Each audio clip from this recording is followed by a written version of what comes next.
Bismillahirrahmanirrahim. Assalamualaikum warahmatullahi wabarakatuh.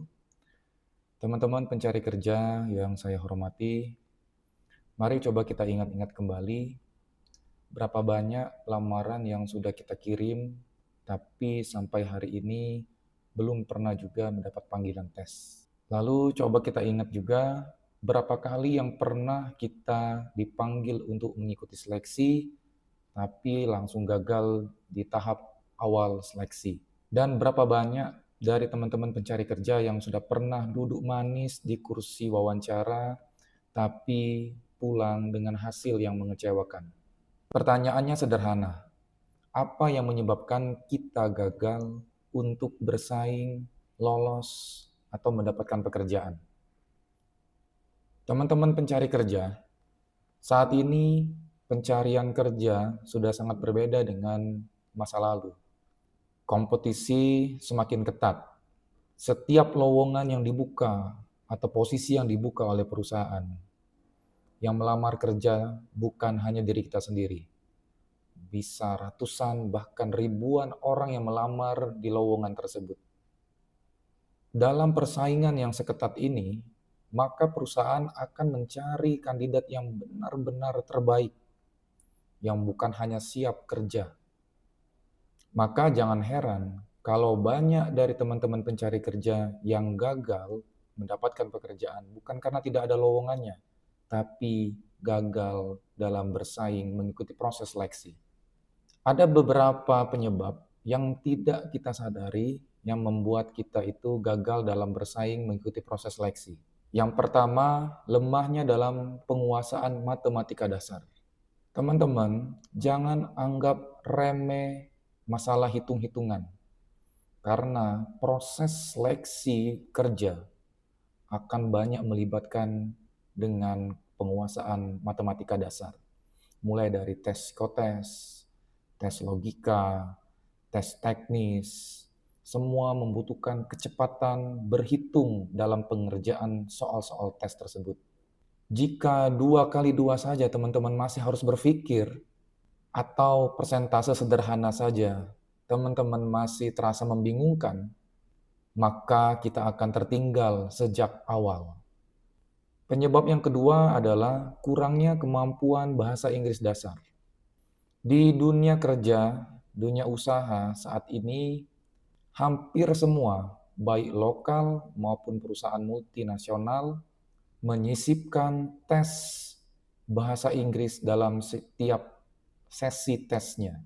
Minimal untuk membaca instruksi, menulis pesan di email, atau berkomunikasi dasar percakapan sehari-hari. Jika kita, teman-teman pencari kerja, buta huruf terhadap bahasa global ini, maka kesempatan kita untuk lolos mengikuti proses seleksi di perusahaan tersebut akan semakin kecil, semakin berat persaingannya. Penyebab yang ketiga adalah lemahnya etika dalam wawancara. Banyak pencari kerja bukan gagal karena skillnya. Skillnya sudah bagus, tapi etika dalam berwawancaranya masih kurang baik. Misalnya, pada saat dia masuk ke ruangan interview, dia lupa mengetuk pintu. Duduk di kursi sebelum dipersilakan duduk oleh yang mewawancarai. Jadi bukan karena nilai atau skillnya yang jelek, tapi sikapnya yang kurang tepat. Berpakaian tidak rapi, menjawab dengan nada yang tidak sopan, atau justru terlalu gugup saat wawancara, sehingga kita tidak bisa menjelaskan atau memperkenalkan diri kita secara baik dan benar. Semua itu membuat pewawancara menutup peluang kita, walaupun CV kita bagus, skill keahlian kita bagus.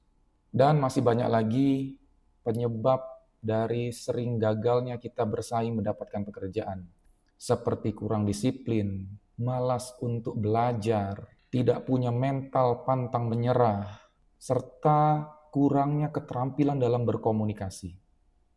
Semua faktor ini, kalau kita biarkan, akan menjadi penghambat kita dalam bersaing mendapatkan pekerjaan. Teman-teman pencari kerja yang saya hormati, Kita tidak boleh terus-menerus menyalahkan keadaan, menyalahkan perusahaan, menyalahkan negara, bahkan menyalahkan nasib. Karena sesungguhnya banyak dari kegagalan yang dialami bukan karena takdir yang tidak bisa dirubah, melainkan akibat dari kesiapan kita yang belum maksimal dan optimal. Lalu, apa yang harus kita lakukan? Yang pertama, tentu harus kita perbaiki kemampuan dalam matematika dasar. Kita tidak perlu menjadi profesor matematika. Kita cukup bisa menghitung cepat, memahami angka dan logika, dan menguasai perhitungan-perhitungan praktis sehari-hari. Bila perlu, kita ambil kursus secara online atau secara offline. Melalui YouTube, teman-teman bisa buka di YouTube informasi mengenai belajar matematika dasar. Sebelum teman-teman mengikuti proses seleksi, belajar dulu. Hafalin lagi perkalian. Yang kedua, belajar bahasa Inggris dasar. Mulailah dari kosakata-kosakata sederhana dari percakapan sehari-hari. Atau dengan latihan membaca artikel pendek, mendengar percakapan-percakapan di film yang berbahasa Inggris atau musik yang berbahasa Inggris. Sedikit demi sedikit, maka kita akan terbiasa. Yang ketiga, hal yang harus teman-teman lakukan adalah latihan dalam etika wawancara. Belajarlah bagaimana cara menyapa dengan sopan, menjawab pertanyaan dengan penuh percaya diri, menjaga bahasa tubuh, dan kesan yang profesional di hadapan pewawancara kita. Yang keempat, yang harus teman-teman lakukan adalah disiplin dan konsisten. Tidak ada kesuksesan tanpa kebiasaan baik. Teman-teman harus mau menyisihkan waktunya untuk belajar setiap hari, minimal 10 menit per hari.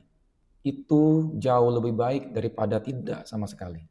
Yang kelima, yang teman-teman harus lakukan adalah membangun mental yang positif. Jangan mudah menyerah. Ingatlah, kegagalan yang terjadi hari ini merupakan buah kesuksesan yang akan kita raih di masa depan. Teman-teman pencari kerja, mari kita sadari, bukan dunia kerja yang terlalu kejam terhadap kita. Tapi seringkali diri kita sendirilah yang ternyata belum siap menghadapi kejamnya dunia kerja. Jika kita mau berbenah, mau belajar, mau memperbaiki diri, maka pintu-pintu kesuksesan akan segera terbuka.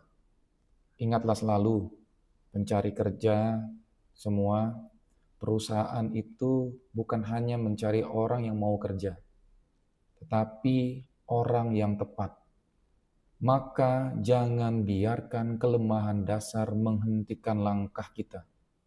Mulailah belajar, mulai hari ini juga. Kuatkan pondasi matematika dasar, buka wawasan bahasa Inggris, latih etika, dan siapkan diri untuk menjadi orang yang pantas untuk dipilih. Dan terakhir, tetaplah menjadi pribadi yang tenang dan selalu jujur dalam segala hal. Menjunjung tinggi etika dan sopan santun dimanapun dan kapanpun teman-teman berada. Karena ilmu tanpa akhlak akan mudah runtuh. Tapi akhlak yang mulia akan selalu dapat mengangkat derajat hidup kita. Selalu dijaga semangatnya, jangan mudah menyerah. Saya akhiri video ini, semoga bermanfaat. Assalamualaikum warahmatullahi wabarakatuh.